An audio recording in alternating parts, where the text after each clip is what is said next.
Pangkaraniwan po ba ang confidential fund? Your Honor, yung confidential fund po, sa akin pong pagkakaalam, ito po'y binibigay sa Pangkaraniwan po ba siya na ibinibigay? Depende po sa mga government agency at saka So head hindi ng po siya agency. pangkaraniwan kasi depende. Tama po. Salamat po. Yan! Thank you, Senator.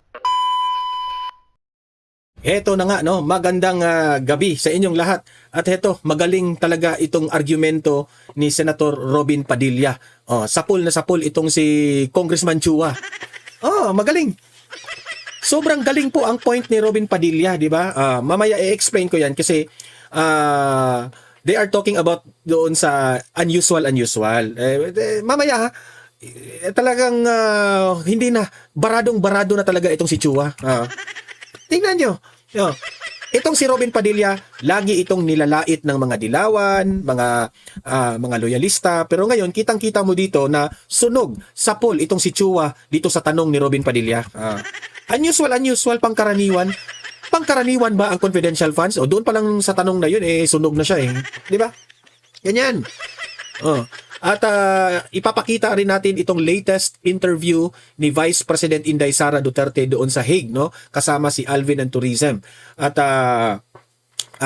nilinaw po ni VP Sara yung issue patungkol po na totoo bang makalabas si Duterte next week. Yan po ang pag-uusapan at malaman natin ngayon ang update po tungkol kay Tatay Digong. Okay, mamaya abangan nyo yan ha. Importanteng marinig natin si VP Sara. Kaya yan po ang pag-uusapan natin ngayong gabi na ito. Pero bago ang lahat guys, bago natin ito pag-uusapan, help me po muna na i-like at saka i-share itong video natin para guys kakalat ito sa taong bayan. At sa mga first time na nanood dito ay makaparticipate sila, no? Importante na mag-share tayo, like dito sa video na ito. Para naman guys ay mabasa ko yung mga comment ninyo, okay? At sa mga first time dito sa aking channel ha, kung first time yung nanood dito at nagustuhan nyo ang ating talakayan, yung ating banatan, ay mag-subscribe na rin kayo ha, para updated kayo lagi sa ating mga trending na balita. Ang subscription po ay walang bayad yan, libre lang yan, okay? So paldo na kayo dito. Eto na, eto. Panuorin natin ha, paano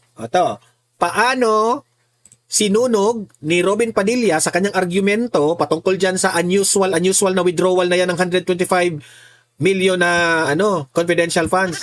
Hindi maiintindihan ng mga bobong senador, mga bobong prosecutors. Ito. Naisahan sila dito kay Robin Padilla. Ito, i-play natin. Play. Senator Judge Padilla for his interjections. Thereafter, Senator Judge Alan Cayetano. You have 2 minutes, sir. You may proceed when you're ready. Maraming salamat po. Isang mabilis lang po ito. Pagka sinabi pong unusual, hindi pangkaraniwan. Hindi po ba? Yes, sir. Kapag sinabing suspicious, ibig sabihin kahinahinala. Apa, sir. Wala po kayong nakitang kahinahinala, hindi po ba? Wala naman po. Opo, ibig sabihin hindi po illegal. Wala naman. Ang ano lang po kasi namin issue sa check and cash method. Opo, ibig sabihin wala pong illegal. Wala po. Nakita. Okay. Maraming salamat po. Sa prosecution naman po ako. Ginoong prosecutor, pangkaraniwan po ba ang confidential fund? Your Honor, yung confidential fund po, sa akin pong pagkakaalam, ito po'y binibigay sa Pangkaraniwan po ba siya na ibinibigay? Depende po sa mga government agency at saka So head hindi ng po siya agency. pangkaraniwan kasi depende. Tama po. Salamat po. Yan! Thank you, Senator Judge Padilla. Senator Sapol sila doon eh. Ang galing ng point ni Robin, di ba? Kasi binibig deal ninyo yung unusual. Kasi ang laki raw ng pagka-withdraw ng 125 million, unusual raw. Doon lang sila sa argumento ni Robin Padilla. Simple, straight, direct to the point. Ang tanong, pangkaraniwan ba ang confidential funds? Hindi. Hindi raw. Hindi sapol. Di ba? So meaning to say, yes, unusual sa mga trabahante doon kasi ang laki. Hindi nila alam kung ano yung confidential funds. Kasi syempre, parang unusual sa kanila. Pero hindi po suspicious. Walang illegal. Yun ang point ni Robin. Di ba? Kasi hindi po pangkaraniwan. Kasi confidential funds nga eh. Ang confidential funds, ginagamitan po ito sa mga kalaban ng gobyerno. Hindi po ito normal na mga budgeting sa Pilipinas na i-request nyo dito, ganun ganyan, o unti-unti nating Ito, kailangan kaagad because VP Sara is only given 11 days to spend. Diba? Utak bulinaw kayo eh. Judge Alan Cayetano is recognized for his interjections. You have 2 minutes, sir. You Ito may- rin point ni Senator Alan Peter Cayetano. Pagkatapos ni Robin, talagang dinadakdakan pa ni ni Senator Alan eh. Kasi durog na sila. Pagkatapos ng dinurog ni Robin, eto, dinurog pa ng dinurog ni Cayetano. Ito. May proceed when you're ready. I think most senators already clarified, but just a little bit more. Magandang hapon, Madam Witness. Good afternoon, sir. So, are you familiar with confidential or intelligence or discretionary funds? No, sir. Yeah. So, yung usual or unusual, depende kung saan ka naka-assign. Kasi for example, kung sa Malacanang ka naka-assign and parating may intelligence funds ang Malacanang, and whether, I don't know how much they usually withdraw, whether it's 25, 50, 100. So if they always do it, then it's usual, right? Yes, sir. If they don't, if it's just a one-time that year, unusual, bakit suddenly, right? So whether it's you or the previous witness, ang tinatanong lang namin kung usual sa branch nyo. Di ba in your case kasi you've been assigned to different branches handling different agencies, but not all agencies have confidential funds.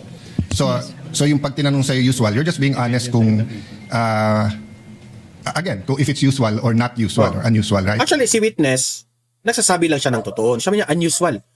Kasi, first time niya na-encounter na ganun kalaki. Pero walang illegal doon, ha? Kasi confidential funds. Pangkaraniwan. Yes, sir. Put it another way, di ba? If you're a kind of person that you love everyone, then I'm first time ko pumunta sa branch mo, I love Alan, then it's usual. Di ba? Sabi nga ni Tom Jones, it's not unusual to be loved by you. Di ba? Kung yun ang usual. If you're the type of person naman that you don't like anyone, then suddenly I go to your branch, sasabihin naman ng mga tao doon, ma'am, medyo unusual, ba't mo nagustuhan siya, di ba? So I think yun din yung isang pinaklarify ni Senator Tulfo, ni Senator Lacson, etc. na iba yung suspicious and covered kasi may legal implications yon. Yung usual, unusual, we're just trying to get to the truth of what's happening here. So the other point, what I want to make is that, siguro sa prosecution ko na ito itanong dahil we're all legislators here, Honorable Chua, no? Is it usual for DepEd to have confidential funds? Your Honor, I believe that this is the first time that Yes. DepEd received confidential. Yes, in fact, here in the Senate, in caucus, ako lang halos ang nag-object. I think dalawa lang kami o tatlo. Ang sinabi ko nun sa chairman namin ng Committee in Finance, if the Vice President needs that amount, let's put it all in OVP, same amount na nire-request niya kasi at least dun usually naman talaga meron kasi nga, or pwede, kasi Vice President siya eh. And then kung siya ay nasa Security Council or kung siya ay nasa any law enforcement, ang argument ko nun, if you put it in DepEd, paano pag napalitan yung secretary? Will we continue it, etc.? So anyway, I just agree with the other senators here that as we go along, let's help the public understand the difference between covered, suspicious, and usual, unusual. Para lang walang conclusions that are made that are prejudicial to either the prosecution or the defense. Yes, Senator Tiberos, Thank you, Senator Judge Cayetano. There being no other Senator judges Pinamali siya ni Hontiveros eh. who wish to make interjections, Ms. Camposano, you are excused, ma'am.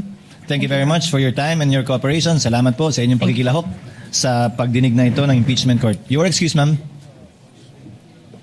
On the part of the prosecution, may I know who are your witnesses for next week's trial? Yan, ito yung mga Your The Honor. lead prosecutor is recognized. Your Honor, and in response to your question, we are requesting for the issuance of subpoena duces tecum and subpoena ad testificandum for the following witnesses. 1. Roderick C. Wamil, former State Auditor of COA ICFAO. Address is Commission on Audit, Central Office Compound, Commonwealth Avenue, Quezon City. 2. Ms. Cylene May L. Del Campo, present State yan ang Auditor mga witness nila. of COA ICFAO with same address. 3. Ms. Marivic Pareja, Tingnan natin kung uubra Director itong of mga House witness of nito. Representative Legislative Information Resources Management Department, Batasang Pambansa Complex, Batasan Hills, Quezon City. Your Honor, these 3 witnesses are intended to be presented on August 3, August 4, and August 5 trial schedules. In that order. That's Yes, Monday, Your Tuesday, Honorable Wednesday. Ministro. So first Roderick, next Cylene, and third would be Marvic. That's correct, Your Honor.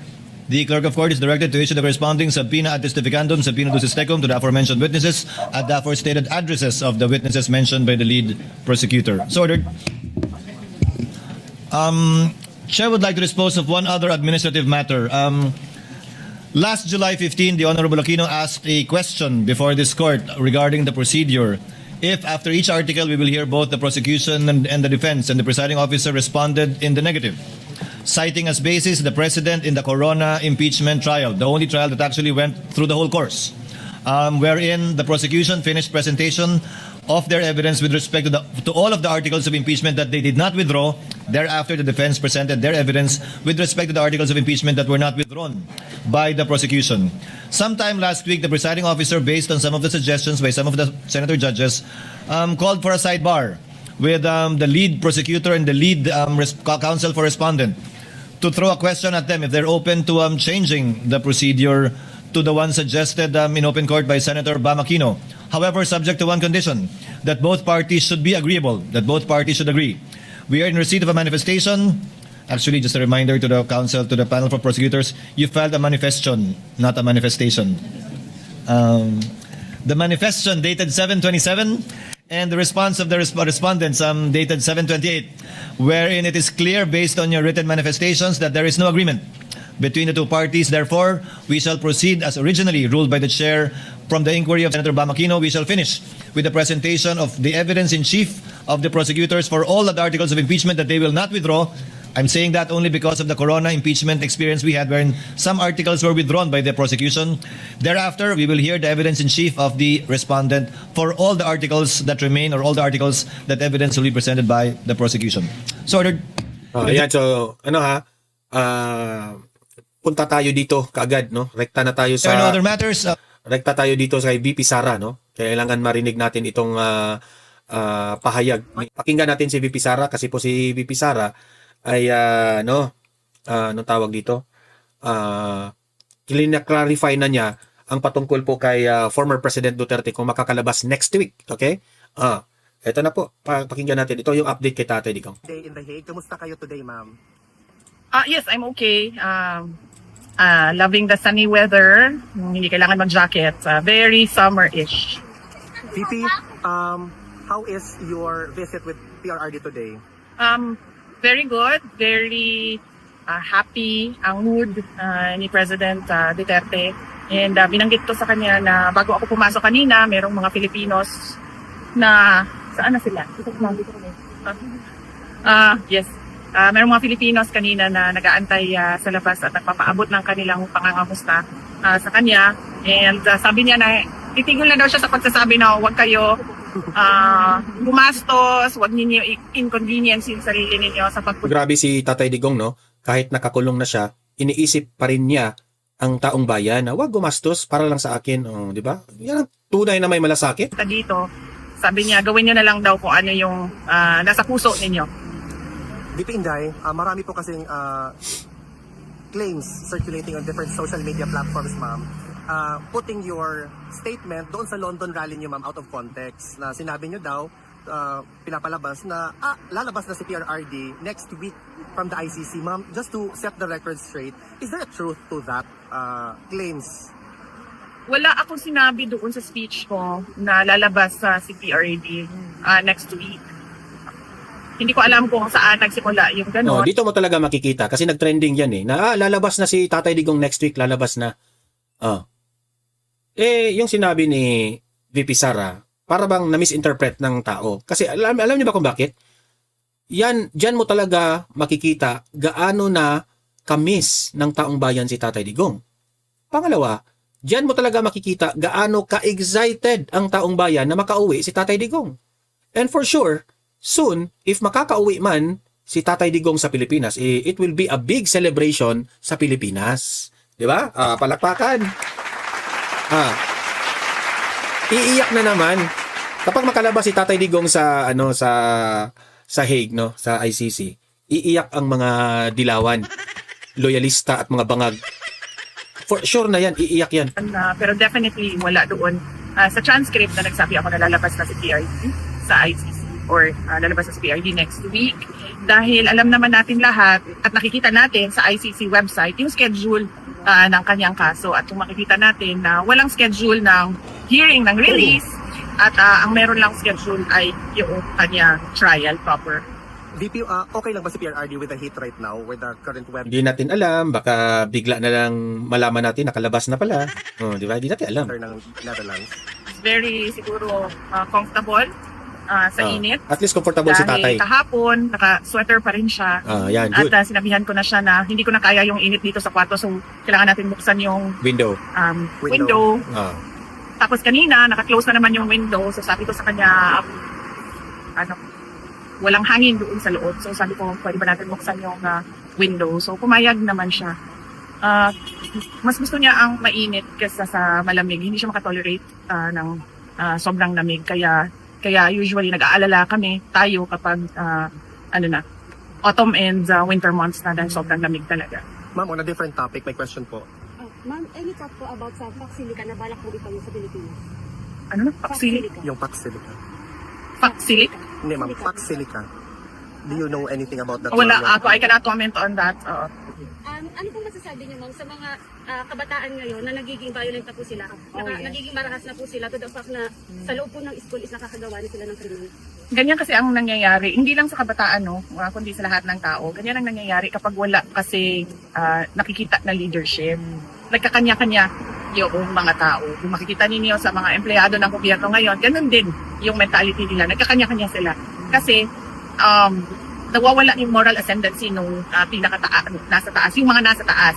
Sinabi natin nasa taas, yung ating president, yung ating mga cabinet secretaries at iba pang nagtatrabaho sa Office of the President. Kapag ganun yung nakikita ng mga tao, nawawala yung respeto. Kapag nawawala yung respeto, nagkakanya-kanya lahat ng tao. That is a manifestation of a weak leadership. VP Inday, just to close out the interview, do you have a message to the Filipino people? Actually, there's a lot of statement coming from, or reaction nila sa SONA na pawang promises lang daw kuno ni BBM. And actually, I'm one of the many Filipinos who are very much excited, no, sa 2028 election kung magkakaroon man, ma'am. What's your message to people like me and millions of us? Oo. Para na ako silang plaka basta paulit-ulit na masasalamat sa lahat ng ating mga kababayan sa Pilipinas at sa buong mundo. Pero pareho pa din yung aking mensahe. Ang aking mensahe is a message of gratitude sa patuloy na suporta. And I can only pray that God will bless you in your personal lives because of your love for your country. And kanina tinanong pa si President Duterte kung meron pa siyang mensahe para sa inyo dito sa labas na nasa Duterte's Philippines. Meron siyang mensahe pero in general kasi yung kanyang pinadala na mensahe at sasabihin ko verbatim. Sabi niya, my best wishes to the men and women and LGBT of the Philippine National Police and the Armed Forces of the Philippines. You are very close to my heart because you offer your lives for the country. Yan. Practice pa ako yan doon para hindi ko makalimutan. Yan yung verbatim. May pahabol na question daw, ma'am. Speaking of mensahe. Grabe si FPRRD, no? Ang iniisip pa rin niya, the men and women in uniform. Diba? Yung mga tao na nagsasakripisyo sa bansa, lagi niyang pinupuri, hindi kagaya ng bangag administrasyon walang pakialam. Any message ng kaya Senator Rodante Marcoleta? Oh, yes. Happy birthday pala kay Senator Rodante Marcoleta. Kita ko sa kanya immediately after nung nag-submit siya sa court. And I will speak to him very soon. Pagbalik ko ng Pilipinas, meron ko mga schedules na pagbisita sa mga politicians and mga individuals na nagsusuporta ng mga politicians na nasa detention. Thank you, VP. Mabuhay ka. Salamat. Mabuhay ka na. May God bless you. Yan ang full interview ni VP Sara doon with Alvin doon sa Hague. At least malinaw yung sinabi ni VP Sara, no, na kung lalabas man si Tatay Digong soon or later, pero yung kumakalat, it only shows na excited na ang taong bayan. Yun lang ang ano ko dyan, ang comment ko, reaction ko dyan.